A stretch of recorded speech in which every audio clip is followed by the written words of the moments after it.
One of the most important parts about maintaining your roses is pruning your roses. Pruning for us usually happens the beginning of the year, usually in early January. We want to make sure that we are cutting the rose down so that it can rebloom a lot healthier in the spring. So one of the first steps that we do when we're pruning our roses here at the Huntington, we deleaf them. When you deleaf, what you want to do is, you see the leaf here, you just want to pull downwards and let that snap off. The question is, why don't we just use our pruners and cut them off like this?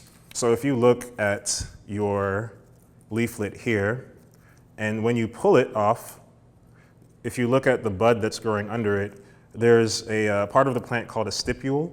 If that stipule doesn't rip off when it rains, it can again collect water and kill that bud before it even has a chance to grow. You want to make sure when you're deleafing a rose to pull them off. The main things that we're looking for when pruning a rose is we're looking for anything that is dead, deranged, or damaged. Any stalks or stems that are dead, deranged, or damaged. So after we get it reduced maybe by about half, the next thing that I like to do when pruning is to cut out anything that is crossing. When these cross, it doesn't allow for good airflow to go throughout the rose. And now when you don't have good airflow, especially if it's not spaced correctly or there's a lot of crossing going on, it can cause a lot more fungal infections because it's not getting a lot of air. Now, a lot of times you'll find that you don't know what the next cut is to make. What I do is I make the most obvious cut, and usually after you make that obvious cut, the next cut will actually show itself.